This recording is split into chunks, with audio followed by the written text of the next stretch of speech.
In this section, we're going to learn how to turn fractions to decimals and then decimals to percents. And we'll go backwards too.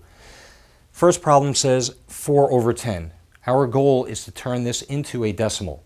Before you do any math in any topic, make sure you reduce the numbers. Try to reduce them to the smallest possible amounts. It usually makes doing problems thereafter a lot easier.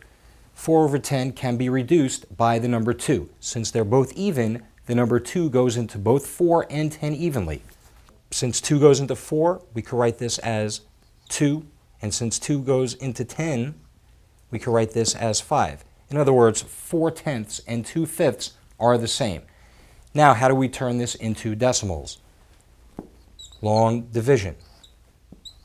5 goes into 2 0 times. Just like in the previous sections, we see that 5 doesn't go into 2, therefore we have to add a decimal, bring it right up to the top, add a 0, and now we can put 5 into 20.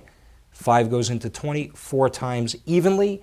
That is our answer. In other words, 4/10, which is equal to 2/5, is the same thing as 0.4. They're all synonymous. They all mean the same thing. This is just in fractional form. This is just in decimal form. We'll see why it's important to turn fractions into decimals later.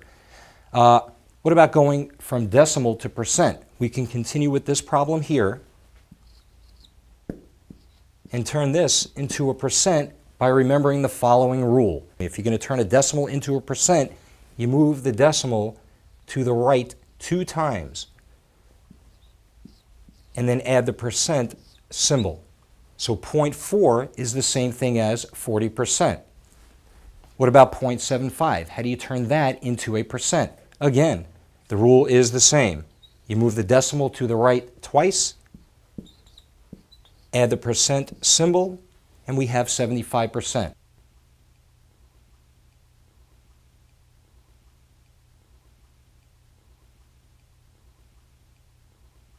.75 is the same exact thing as 75%.